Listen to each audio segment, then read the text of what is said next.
মোৰ দদৰাৰ বাইদেউহঁতৰ ঘৰত ভিক্টৰ দাসে গৈ তেওঁ চিনেমাৰ কায়দাৰে গাড়ীখন লৈ গৈছে, থাৰখন লৈ আহিছিলে ন, থাৰখন লৈ আহিছে। আহি কিনে তেওঁ প্ৰথম এই ঘৰটোৰ ইয়াতে দুৱাৰখনত লঠিয়াইছে, এইবিলাক লঠিয়াইছে।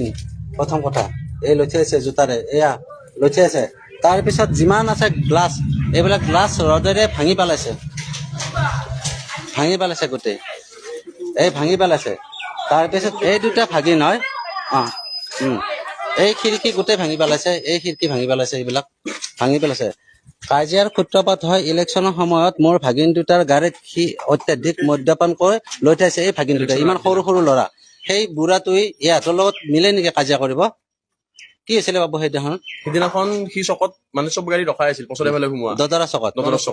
তাৰপিছত আমি শিঙিমাৰী ফালৰ পৰা আহি পিনে চকত গাড়ীখন ৰখাই দিলো। তাৰপিছত এখন ব্ৰেজাক সি বেগ আহিব দিলে, ব্ৰেজাখন বেগ আহি পিনে আমাৰ গাড়ীত লগা অৱস্থাত হৰ্ণ মাৰি দিলো। সেই গাড়ীৰ পৰা নামি পিনে চিধা মানে লাগ মাৰি দিছে গাড়ী, হৰ্ণ মাৰাৰ কাৰণে। তাৰে পিছত এই দুটা ভাগিন ইমান সৰু ল'ৰা, সেই সৰু ল'ৰা দুটাক গলত কিবা মাৰি দিছে সেই বুঢ়াটোৱে। গোটেই বহুতে কৈছিলে টংকে ডেকা আৰু ভিক্টৰৰ মাজত কিবা শত্ৰু আছিলে, তেওঁৰ লগত মোৰ কোনো শত্ৰু নাই। শত্ৰু এইবাৰ সি নিজে কৰিছে, সি বেয়া জেগাত হাত দিছে এইবাৰ। এয়া ঘৰ চাওক, আৰু এটা দেখাইছো আটাইতকৈ দুখজনক, কুকুৰটো ক'ত আছে? প্ৰায় বহুতে কৈছে মই হেনো মিছা কথা কৈছো, কুকুৰ মাৰা নাই, মই কুকুৰটো দেখাই আছো। এই কাষৰ ঘৰৰ কুকুৰটো মাৰিছে, কুকুৰটো ক'ত? তেজু আছে বাবু, কিহেৰে কোবাইছে কুকুৰটো? কি লোহাৰ হেৰি দি? এয়া সৰু সৰু বাচ্ছাও কৈছে কিহেৰে মাৰিছে ধৰ?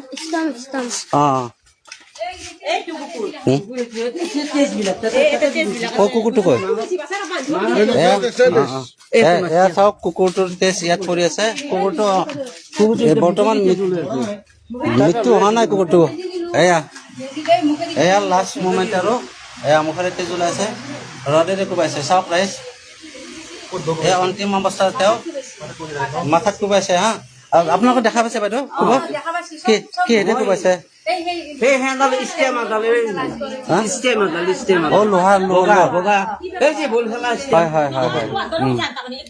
লোহাৰ দৰে। কুকুৰটো কিয় মাৰে? তেওঁ বাৰু ভাগিনহঁতৰ লগত কিবা কাজিয়া লাগিছে, কুকুৰটো কিয় মাৰিলে? আহি কেনে মাৰিছে। চাওক ৰাইজ, গোটেইবিলাকে কৈছে, আপোনালোকে চাওক, মই মিছা কৈছো যদি গোটেই ৰাইজখিনি আছে ইয়াতে। এই কুকুৰটোৰ অৱস্থা দেখিছে, কুকুৰটো কিয় মাৰিব লাগে? আৰু ৰাস্তাৰে যোৱা গাড়ীত সি লঠিয়াব অধিকাৰ ক'ত পালে সি? তাৰ লগত মোৰ শত্ৰু বুলিছে, মোৰ কোনো ধৰণৰ শত্ৰু নাছিল, এতিয়া শত্ৰু হলো। কাৰণ বহুতে কৈছে তাৰ লগত মোৰ কিবা শত্ৰু, একো শত্ৰু নাই। ভিক্টৰে মোক ফোন কৰিছিলে, ময়ো কথা পাতিছিলো, কিন্তু সি বেয়া জেগাত হাত দিছে। এইবাৰ থানাত বহাই ৰাখিছে, থানাত বহালে নহব। এইবাৰ মই গৈ আছো, তাৰ কিমান অকাত আছে চাওঁ। এইবাৰ তাৰ লগত শত্ৰুতা কৰা নাছিলো কেতিয়াও। এয়া গাড়ীৰ গ্লাছ ভাঙিছে, আৰু ভাগিনটোতে কি সৰু সৰু ল'ৰা, তাতে গলত টিপা মাৰ ধৰে হাৰামজাদা। আৰু ঘৰতো অকলে থাকোতে হয় নেকি? 15টামান ল'ৰা লৈছে। গতিকে মই এই লাইভটোৰ জৰিয়তে অসমৰ ডিজিপি মহোদয়লৈ অনুৰোধ কৰিছো, এনেকুৱা পশুবিলাকক মুক্ত পথত, তেওঁলোকৰ বাবে মুকলি আকাশ তল নহয়, তেওঁলোকৰ বাবে কাৰাগাৰে যথেষ্ট। কাৰাগাৰৰ পৰা যে কেতিয়াও ওলাব নোৱাৰে তেনেকুৱা ব্যৱস্থা কৰি দিয়ক। কাৰণ এনেকুৱা এইবিলাক বিষাক্ত হয়, এই জাবৰবিলাকক থানাতে সোমাই দিব লাগে। গতিকে এখেত মোৰ বাইদেউ হয়, এই বাইদেউ হয় মোৰ। বাইদেউকো বোলে এদিন কোনদিন আছিলে? পিছদিনা আছিলে। যেতিয়া ঘৰত দম দিব আহিছে, ল'ৰাকেইটাক মাতিব লাগে, ল'ৰাকেইটাক বোলে চাই ল'ব আৰু য'তে পাই ত'তে তাৰমানে খতম কৰি দিব, আৰু সেইটো কথা ধমকি দিছে।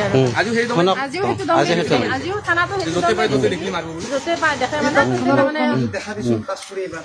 গতিকে হ'ব, ভিক্টৰ দাসৰ কিমান অকাত আছে চাই লওঁ এইবাৰ। এই লাইফৰ জৰিয়তে তাকো সকীয়াই দিছো, তাৰ কিমান দম আছে চাই লওঁ।